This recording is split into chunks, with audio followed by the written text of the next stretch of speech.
Hello my YouTube family. मैं हूँ उषा ध्रुवे और वेलकम है आपका अपने चैनल गार्डनिंग विद उषा पे। तो आज हम बात करने वाले हैं एक बहुत ही खास प्लांट के बारे में जिसका नाम है क्रिसमस ट्री, जिसे आरुकेरिया और नॉरफॉक पाइन भी कहते हैं।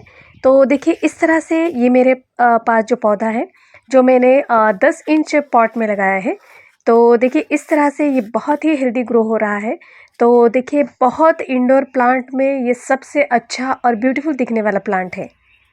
क्रिसमस ट्री अगर ज़मीन में लगा हो तो ये 30 से 40 फुट बड़ा होता है, लेकिन गमलों में आप अगर इसे लगाते हो तो इसकी साइज़ नॉर्मल रहती है, बिल्कुल इसकी तरह। तो इसे आप घर के अंदर भी रख सकते हैं और इसमें सिर्फ सुबह की धूप पड़नी चाहिए। यानी ये ज़्यादा तेज़ धूप में, ये डायरेक्ट सनलाइट में ये पौधा अच्छे से नहीं ग्रो होता। इसके लीव्स जो होते हैं वो बर्न होने लगते हैं और इस तरह से धीरे धीरे पौधा वो डाई हो सकता है। तो इसे लविंग शेड वाला प्लांट है। और देखिए इस तरह से मैंने इसकी मिट्टी बनाई है, आप देख सकते हैं।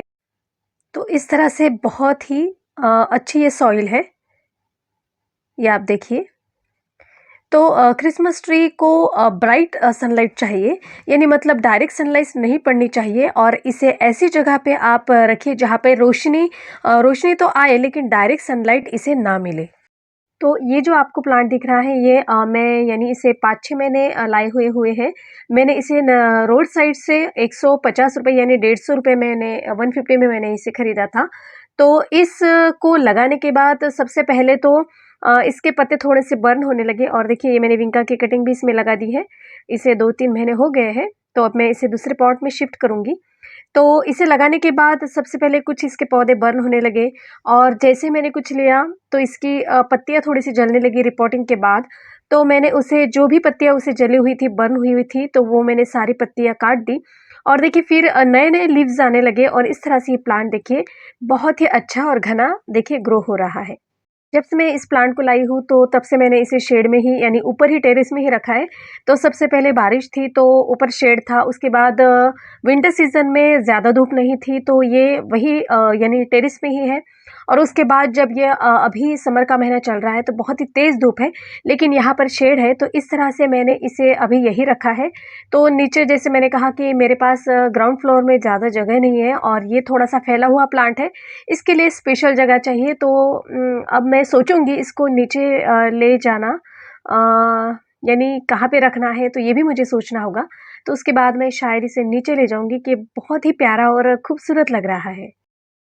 तो मैंने इसे लाने का कुछ सोचा नहीं था, लेकिन बच्चे कह रहे थे कि क्रिसमस है, अभी हमें सजाने के लिए क्रिसमस ट्री भी नहीं है, तो इसलिए चलो मैंने सोचा कि चलो बच्चों की यानी तभी थोड़ी-सी उनकी मन से भी करते हैं और इसलिए मैंने क्रिसमस के दिन पर इसे लाया था।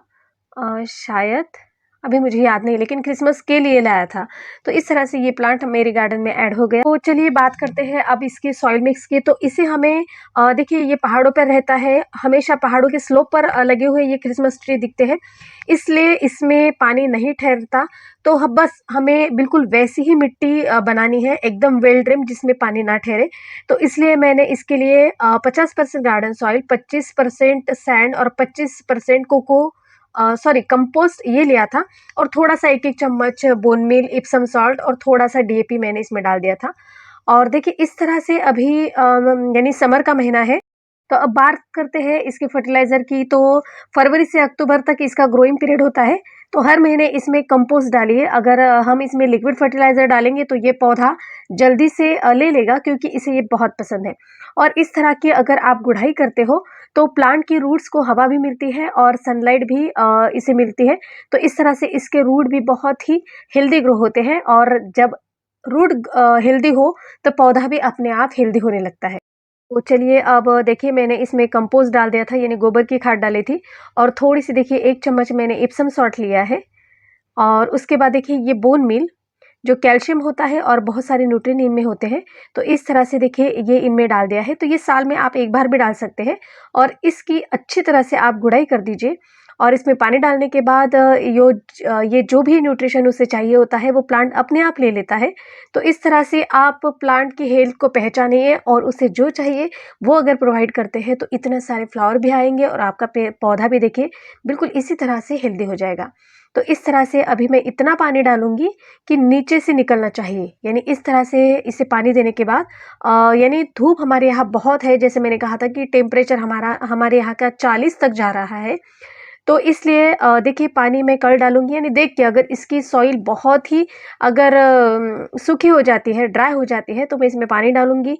नहीं तो देखिए इस तरह से हमें पानी का भी ध्यान रखना पड़ता है। और मैंने जो पौधा लगा है वो इतनी वेल ड्रेन सॉइल है कि अगर मैं ऊपर से पानी डालती हूँ तो नीचे से अपने आप वो ड्रेन हो जाता है। सुबह की हल्की-हल्की 3-4 घंटे की धूप में आप इसे रखें। अगर हम इसे डायरेक्ट सनलाइट में अगर रखेंगे तो इसके पत्ते जलने लगेंगे और पीले होकर गिर जाएँगे। तो देखिए इस तरह से इस प्लांट को मैंने जब पानी डाला था तो देखिए इस तरह से ये सारा ड्रेन हो चुका है। तो ऐसा आपके यानी गमले का जो होल है वो यानी सॉइल जो है वो वेल ड्रेन होनी चाहिए और नीचे से पानी निकलना चाहिए। तो ये सबसे पहले ख़ास बात होती है। यानी अगर मैं सारे मेरे प्लांट अगर बारिश में भी रख देती हूँ तो वो भी पानी पूरा ड्रेन हो जाता है और इस तरह से मेरे प्लांट ख़राब भी नहीं होते और जो नेचुरल जो हवा है, जो सब है, वो इसे मिलता रहता है और प्लांट देखिए कोई फंगस नहीं लगता और बहुत अच्छे से ग्रो हो जाता है। और देखिए इस प्लांट को यानी ये इस तरह से बढ़ता है, यानी पूरी तरह से यानी आजू-बाजू फैल जाता है, तो इस तरह से ये बढ़ता है, तो इसलिए इसके ऊपर की टिप्स आपको नहीं काटनी है। देखिए सबसे पहले ये कुछ 3-4 लीव्स आई थी, फिर उसके बाद लीव्स की जो यानी देखिए इस तरह से बढ़ती गई और फिर ऊपर वाले देखिए इसमें ज़्यादा आपको प्लांट में पत्तियाँ दिख रही है और इस तरह से देखिए इसका आकार और अलग होता गया और ये देखिए हेल्दी पौधा जो अब बहुत ही अच्छे से ये ग्रो हो रहा है। तो इस तरह से इस पौधे की आप प्रूनिंग ना करें, जो ऊपर वाले टिप्स मैं हर प्लांट की जैसे मैं बताती हूँ कि काटती हूँ, लेकिन इसको आपको ऊपर वाली नोक नहीं काटनी है क्योंकि अगर इसकी 2 अगर ब्रांचेस निकलती है तो ये अच्छा नहीं दिखेगा। आप देख सकते हो यहाँ पर 3 ब्रांचेस है, ऊपर भी देखिए अभी ये 4 ब्रांचेस निकल रही है, तो इस तरह से ये बढ़ता जाता है। सबसे पहले छोटा होता है तो ये कुछ अलग तरह से बढ़ता है, इसमें पत्तियाँ अलग आती है और नीचे से देखिए आप इस तरह से इसमें कुछ सबसे पहले 4-5 लीव थी, उसके बाद और बढ़ती गई और देखिए कितना घना हो गया है। तो बीच में ऐसे इसमें देखिए थोड़ा-सा अंतर रहता है और बाद में इसकी पत्तियाँ निकलती जाती है, ब्रांचेस निकलती जाती है, सॉरी पत्तियाँ निकलती हैं। तो इस तरह से ये प्लांट देखिए यानी चौड़ाई में ये बढ़ता रहता है, तो इसके ऊपर वाले टिप्स आप कभी ना काटें। तो विंटर में ये पौधा डोरमेंसी में चला जाता है, तो इसे विंटर में कभी भी फर्टिलाइज़र ना डालें और इसकी रिपोर्टिंग की तो ज़रूरत नहीं है, लेकिन अगर 2-3 साल हो गए हैं और आपको इस गमले के नीचे से इसकी रूट अगर दिख रही है, बाहर आने लगी है, तो आपको इसकी यानी गमला बदलना पड़ेगा। लेकिन जब तक इसके नीचे से रूट नहीं आते, तब तक आपको रिपोर्ट करने की कोई भी ज़रूरत नहीं है। यानी जब मौसम थोड़ा गर्म हो जाए या ड्राई हो, तो इस तरह से देखिए यानी 4-5 जब बज जाते हैं शाम के, तो उस वक़्त इनकी पत्तियों पर हल्की सी यानी वाटर की स्प्रे करिए और इसकी पत्तियों पर आप पानी मारते रहिए और कम सर्दियों में भी ये करिए। यानी अगर सॉइल में अगर आप पानी नहीं डालते, लेकिन ऊपर आप अगर पौधों को भी पानी देते हो, तो ये भी इसके लिए बहुत अच्छा होता है। क्योंकि विंटर सीज़न में ज़्यादा पानी देने से ही पौधे ज़्यादातर मर जाते हैं, तो हमें इसकी वाटरिंग का भी बहुत ही ध्यान देना पड़ता है। तो इस तरह से देखिए इसको हम पानी देकर अच्छे से रख सकते हैं। अगर कभी-कभी आपको लगता है कि यानी गमले में पानी ज़्यादा हो गया है, तो आप क्या करिए कि इसकी गुड़ाई कर दीजिए, यानी रूट को डायरेक्ट सनलाइट मिलती है और हवा दोनों भी मिलती है और ये ओवरवाटरिंग से आपका प्लांट नहीं मरेगा और इस तरह से पानी अगर निकल जाता है, तो ये सबसे अच्छी बात प्लांट के लिए होती है। तो ये हो गई सारी जानकारी क्रिसमस ट्री के बारे में। अगर आप इस प्लांट को इंडोर भी रख सकते हैं जहाँ पर ब्राइट सनलाइट मिलती है या जहाँ पर शेड हो तो ये शेड में भी रख सकते हैं। इस तरह ये प्लांट आपके घर में बहुत अच्छे से ग्रो हो सकता है। तो आपको ये जानकारी यानी क्रिसमस ट्री के बारे में जानकारी कैसे लगी प्लीज़ मुझे कमेंट्स कीजिएगा। अगर वीडियो अच्छी लगती है तो प्लीज़ मेरे चैनल को लाइक और सब्सक्राइब ज़रूर कीजिएगा। फिर मिलती हूँ नई वीडियो के साथ, तब तक के लिए bye bye. Happy gardening, stay safe.